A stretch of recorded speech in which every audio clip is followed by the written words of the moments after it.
Hi guys, James at RampantLionReviews again for you today with another beer review. For this one we are going to stick to Sweden and we're going to return to a brewery that has featured on the channel a good number of times before. These guys are actually the oldest of the current generation of Swedish craft breweries. They brew mainly the kind of English and German styles of traditional beer, and I've had some very nice examples of those in the past. But the one we're going to have a look at today is a style that I've never touched upon from this brewery, so quite curious about this one, and I hope that you guys enjoy my take on this beer as well.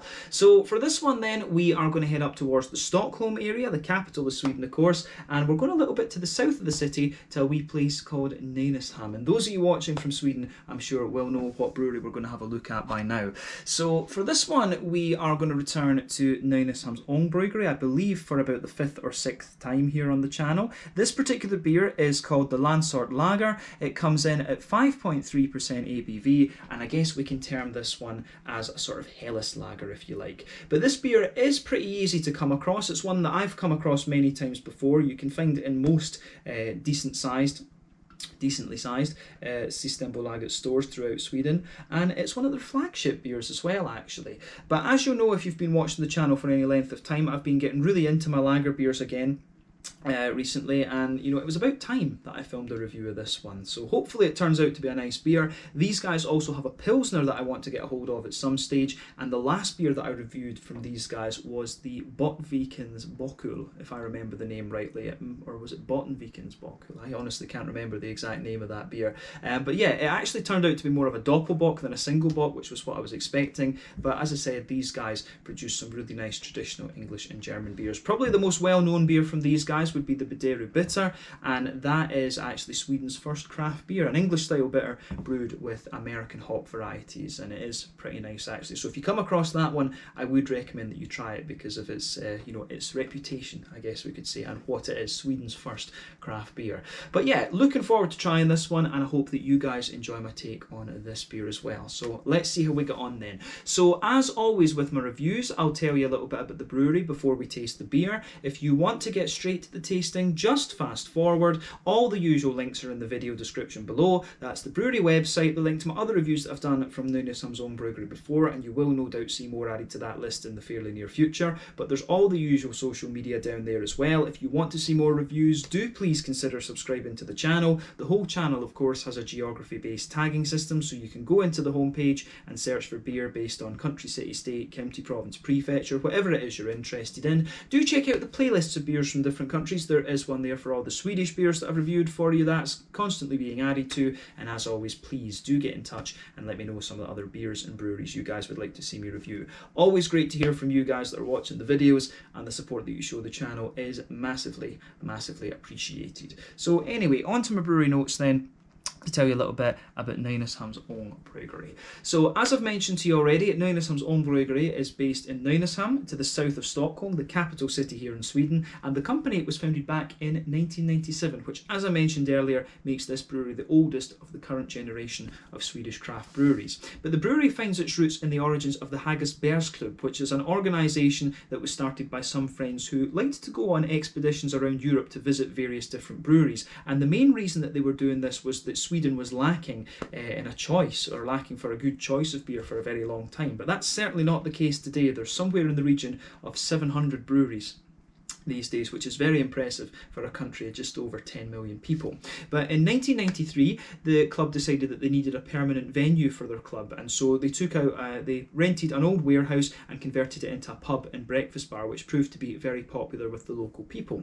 But the guys also began to brew after taking a home brewing course in Stockholm in 1994, and apparently in the early 1990s there had actually been a small brewery in the town that used the name Nynäshamns Ångbryggeri. So they decided that they were going to use this name again, and so they name all of their beers after local places on the archipelago because they want the beers to kind of represent that local area. And that's something that they've stuck with in 24 years nearly now actually, which is pretty cool. It'll be interesting to see what these guys do for their 25th anniversary. But they had a small brewery in the early stages that they largely built themselves, and in the spring of 1997 they launched with their first and now flagship beer, the Madeira Bitter. This was launched at the Harbour Party in Nynäshamn that year. But a visit from Michael Jackson, also known as the Beer Hunter, in 2000 inspired the brewery, and they continued to brew despite the very long hours that they were having to put in. Apparently nearly everything was done by hand, including the bottling, but they were rewarded in 2002 with medals at the Stockholm Beer Festival and also a permanent spot in the Systembolaget range. And at that time that would be quite a feat actually, because it's only in more recent years that the laws, that the Systembolaget rules have kind of softened, if you like, to let the Swedish breweries get their beers in a little bit more easily. But in 2006 the brewery moved to their current premises, and they put a lot into renovating this place as well. They also finally managed to secure an automated bottling machine in 2009, and this meant that the very long working hours that they had could finally stop, because the bottling was now automated rather than done by hand.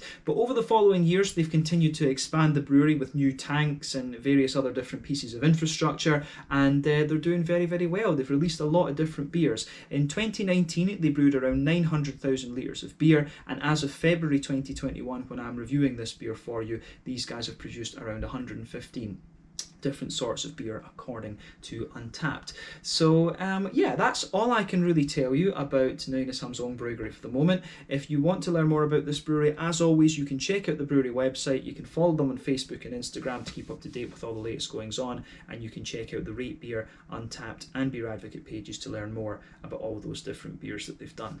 So yeah, let's get on and actually have a look at this beer itself then. I'm very, very curious about this. I'll just let you have a little look at the artwork on this one before we open it up. I'm just checking because my camera, my sort of viewfinder is now here, right on the camera. So I'm just checking that you guys can see this quite nicely. There you can see it, the Landsort lager. You can see the Nynäshamns Ångbryggeri bottle cap, which again is quite nice there, and it tells you a little bit about the beer just on the side here. So it says Landsort Lager has taken its name, or got its name, from the lighthouse at the outer edge of Nynäshamn, the Nynäshamn archipelago peninsula. But this light, nice tasting beer works well, goes very well with both both in the big city and in the kind of countryside, if you like. But the Ull is brewed with Pilsner and caramel, and it's hopped, if you like. It's kind of spiced, de Creedus. It is spiced, if you like, or it's bittered. I don't know why they say Creedus. I thought Creedus was spiced rather than bitter. Beska is bitter. But yeah, they say it uses basically German hop varieties, Pearl and Tettnang, and it's also got Czech Sats, or Žatec as the Czechs would call it, in there as well. But as with all of our beers, it's unpasteurized and brewed with care and love. So yeah, interesting. So that's obviously why it has the lighthouse on it, and quite a few of these beers actually have a little bit of a kind of maritime theme to them. But you know, Sweden, traditionally Scandinavia, is a maritime region, if you like. All three of the countries in Scandinavia have, you know, maritime history. But yeah, half-litre bottle. This one I think I paid maybe like 26 or 28 kroners or something like that for this, so that's about €2.80, about £2.40, £2.50, something like that. And for those of you in the States, that would be roughly, you know, maybe about $3, $3.25 for a half-litre lager. So not bad, actually, not bad. So let's get this guy out and we'll get on with the tasting then. As I said to you earlier, this one is a 5.3% lager beer. It's got Pilsner malt in it, so I'm guessing that this one might well turn out to be a sort of mixture of it'll have some Pilsner elements to it, and it'll obviously have some kind of different Helles elements. Remember, the basic definition of a lager is a beer that has been fermented using cold temperature fermentation, usually between, usually about 10 to 12 degrees Celsius. I don't know what that is in Fahrenheit, and you know, I'm not going to try and convert that because, yeah, Fahrenheit's a very old measurement. But yeah, so usually it's cold temperature fermentation. There's lots of different types of lager beers. You know, you've got Pilsners, obviously, which originated in what is now the Czech Republic, the Austro-Hungarian Empire, at the time the city of Pilsen. You've got you've got the same styles of beer basically, and you've got the Czech variant and the German variant. So the Helles, the blonde lager in the Czech Republic, is called the Svetli. You've got the amber lager, the Märzen in Germany. It's also related to the Vienna lager, kind of. In Austria. In the Czech Republic, that would be the Leitzack. In Germany, you have the Dunkel, the mahogany lager. In the Czech Republic, that is known as the Czerny. Then you've got the Schwarzbier, the black lager in Germany, which is the Tamavi in the Czech Republic. You also have the various different Bock beers from Germany, which are lagers, Doppelbock, which is essentially, you know, a very strong Dunkel beer, I guess we could say as well. Those originate, the Bock beers originate in the city of Einbeck in Germany. But yeah, that's lager beers for you. That's a basic definition of lager beers. But yeah, as you can see with this one, and as you'd kind of expect from, you know, a sort of Helles type lager, this one has poured a lovely kind of, I would say a very rich, almost very rich, deep golden straw colour, this one, I guess we could say. You can see when we poured the beer that there was a little bit head on this one. You know, I maybe should have used my tankard actually, considering this one was a ½ litre. But, you know, I quite like my tulip glasses. They do the job and they're the best glasses all round for different styles. It's one less variable. They can change, of course. But yeah, it looks like a nice beer. You can see that it poured with just a very, very little bit of head on it. There's just a few kind of wispy layers sitting there on the top now. I kind of basically just a white head sitting on top of this one. One or two big bubbles sticking towards the side of the glass. As you can probably see, there is a good little bit of active carbonation in this one. It looks very, very nice. But yeah, I'm curious to see what this beer has in store for us. You can see that it's crystal clear if we put our fingers behind the glass. So yeah, let's take a closer look at the aroma and just see how we get on with this one. Nothing particularly surprising about this beer in terms of its appearance when you consider what style it is, but a very rich, deep yellow, almost leaning towards amber colour actually, come to think of it. So yeah, aroma wise then, yeah, this one, it actually smells like, I don't know if you could maybe term this one like a premium lager. Of course, I think, you know, premium, I don't know if by definition premium lagers mean that they've got kind of adjuncts and things like that in them. But yeah, this one, it actually does kind of smell more like, it actually smells a little bit more like a kind of macro brewed beer, but you know, it won't be. This will be an all grain sort of thing. This is why I say the term maybe premium lagers. I know that my fellow beer tuber, Harriet Blue Nose Beer Reviews, he loves the word premium, but this beer does actually smell a little bit more like that. It doesn't smell like a kind of straight up Pilsner or Helles or something like that. It does smell a little bit more like one of these kind of premium lager beers. But yeah, I do like that about this one for sure. So straight away with this beer, you can smell it's actually the malt base in this one. It's got a good little bit of a kind of sort of bread crusty kind of note to it. It almost comes across as a little bit kind of wholemealy and bready in that sense. You've got a good little bit, there is a wee bit of a kind of sweet caramelly note to this one. You've definitely got some of that kind of McVitie's digestive biscuit quality to it, and that's what dominates the malt base in this beer for sure. It's really dominated by that kind of sweet McVitie's digestive biscuit sort of thing. And it almost, you know, the combination of these things almost gives you a little bit of that slightly kind of corny sweetness that you would get from some of these big macro brewed lagers. It's just interesting that, come to think of it, because this, I'm pretty sure, I'm almost certain this one will be an all grain beer. Let's just check. You know, it is here. Yeah, two types of barley malt in this one, which is normal, and yeah, it just says the 3 varieties of hops actually too. So yeah, it's weird how it kind of gives you that kind of it is kind of strange how it gives you that sort of slightly corny smell, come to think of it. But yeah, I certainly like the aroma of this beer for sure. Not much else to report from the malty side of things, right enough. But yeah, on the hoppy side of things, again, you're getting what you would expect. So the main difference for me between the kind of Czech varieties of hops and the German variety would be that the Czech ones have a little bit more of a kind of spiciness to them, a little bit more of a kind of spicy floral aromaticity, whereas the German varieties are a little bit kind of brighter, if that makes sense. They just smell a little bit brighter. And Perl, of course, Perl is a slightly higher alpha acid German hop. I don't know if that is specific to, you know, the Tecknang region in Baden-Württemberg or the Hallertau region in Bavaria. I'm not sure exactly where Perl's grown or if it can be grown in both regions. But yeah, that's a slightly stronger alpha acid because Hallertau and Tecknang hops tend to be around 4.5–5% alpha acid, whereas the Perl I think is about 6 alpha acid if I remember rightly, or maybe 5.5, I forget.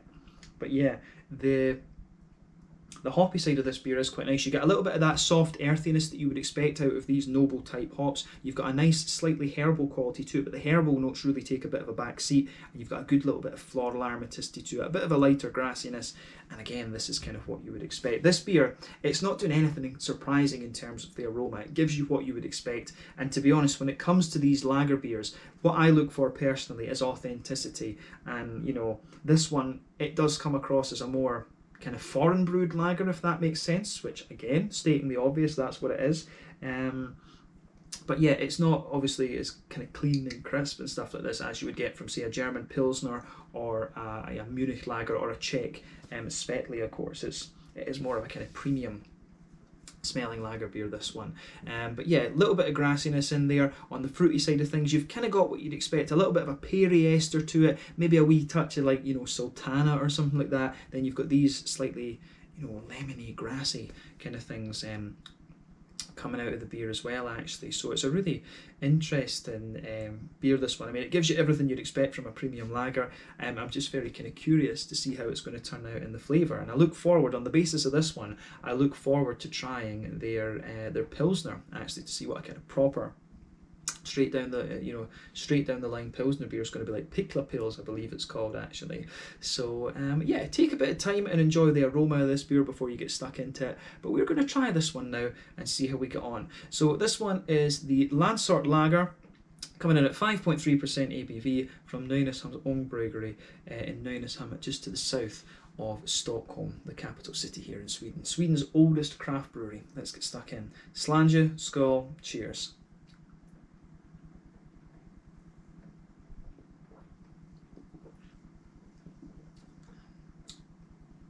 Yeah, that's you know, it's kind of as you'd expect from the aroma, to be honest with you.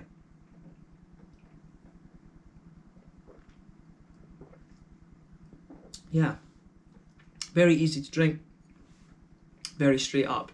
Yeah, it gets a thumbs up from me, this one. I certainly like what they're doing with this beer. You know, if you are, this is maybe one of their kind of less kind of straight up traditional ones. And I mean, I think I've said this in other reviews before from this brewery. The one thing that you're going to notice difference with, I mean, these beers obviously in terms of flavour profile are very authentic, but what you tend to find with the Scandinavian beers by comparison to the German Czech ones, it's the mouthfeel that's different, because the Scandinavian beers have a very clean mouthfeel to them. And again, that's something that you get in this beer. This beer just feels very, very clean, and it's got a slight kind of oily edge to it, if that makes sense.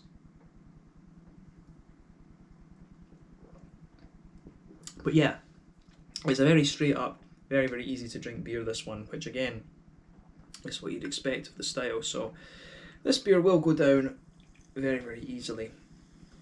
So yeah, nice way to kind of start off your evening, this one, I guess we could say. Yeah, still getting used to this. I like the bottle to face the camera properly, but the viewfinder's different now with this new camera. Yeah, so yeah, excuse me footering around with things. But yeah, it's, as I say, I like this one. Let's try and break down this flavour then for you now that we've got the initial impression of it.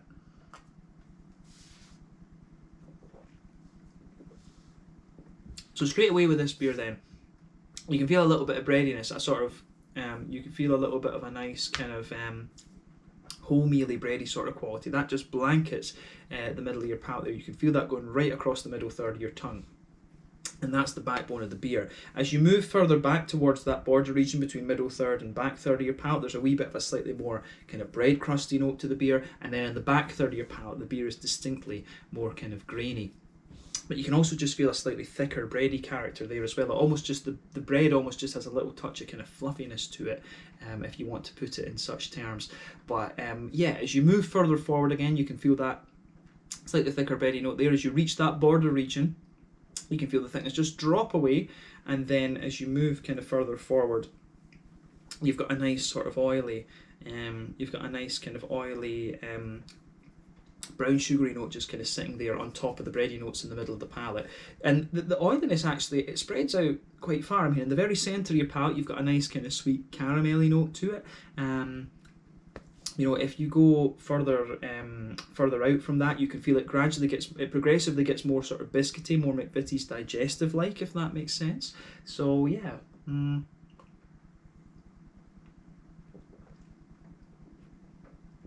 Yeah, I would definitely say that. But it does, pardon me, you know, it does just progressively get that little bit drier and a little bit more kind of biscuity and grainy and things. So yeah, I like how that I do like how that goes together. Yeah, I mean it is quite an oily lager beer, this one. I would maybe even go as far as saying this might be one of the more oily, one of the most oily kind of premium type lager beers that I've come across in recent times actually. But it does the trick. It gives you what you want from this style of beer, absolutely. So yeah, just surprised. It shows a little bit of booziness as well, actually, which is a bit surprising for 5.3%. But yeah, definitely, I think I would stick to I would stick to saying that this is a sort of premium type lager beer. It's definitely not like a Munich Helles. It's definitely not like a Czech Svetli or anything like that. Definitely a sort of premium type lager beer, this one. So yeah, in terms of the kind of hoppy bitterness and things like that, then in the back corners of the palate, you've got a nice little bit of earthiness in the back corners of your tongue, which again is what you'd expect from these German noble hops. As you move further forward, it develops a little bit of a herbal character, but then as you reach the kind of front corners of the palate, it's got a distinctive, more slightly spicy, kind of big floral aromaticity to it, which I really like actually.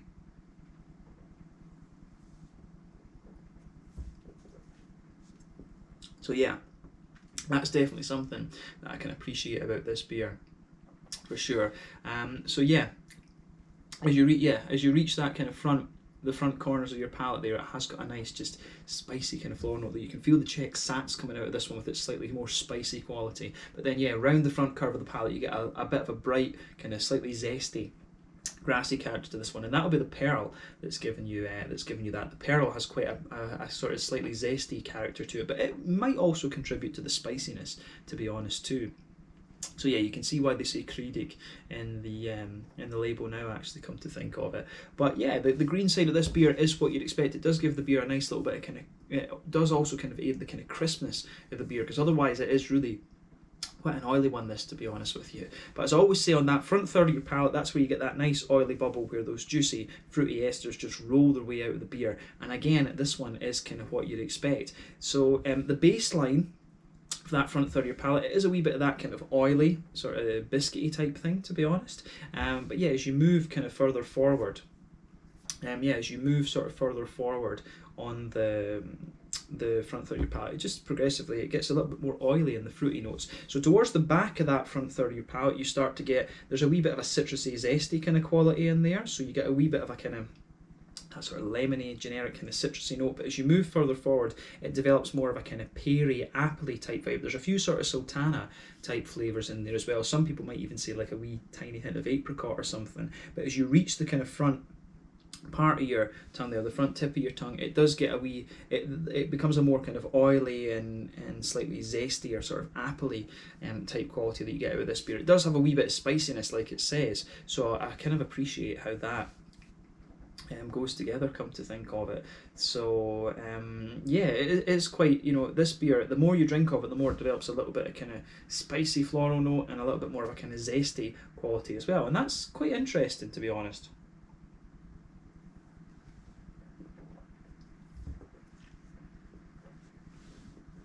So yeah, this one gets a thumbs up from me.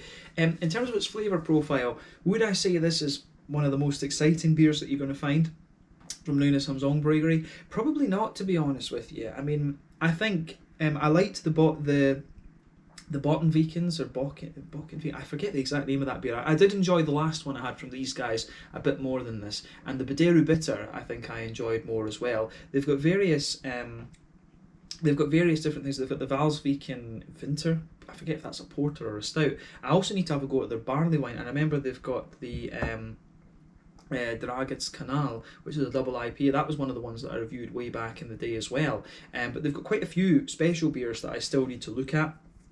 That I should have reviewed earlier, to be honest with you. But yeah, I would say this one, I think, out of their kind of more regular beers, I would say that some of the other ones that I've had, I would probably take over this one, but I'm really curious to try their Pilsner. I really want to see what their Pilsner's like, actually. But this one is a sort of kind of oily premium type lager beer, if you like. So yeah, I think I would stick to that sort of summation of this beer, to be honest with you.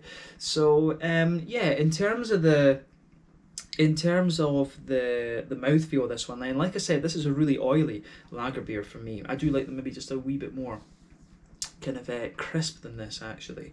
For me, this one, I would describe this beer as being kind of at the bottom end of mid-bodied. The carbonation does have a wee bit of bite to it, does have a wee bit of kind of crispness to it in a sense, but I think it could do with just, pardon me, a wee touch more.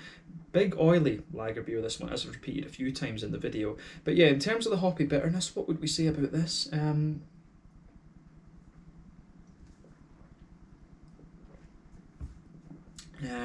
Yeah, I mean, I think this one is your fairly standard 15-20 IBUs. Not much in the way of that not much of the way of bitterness in this beer, which you kind of expect that from a sort of more kind of premium lager, if you like. But yeah, the malt base, as I say, it is quite an oily malt base. It's got a good little bit of sweetness to it, a wee tiny touch of booziness, I think, as well.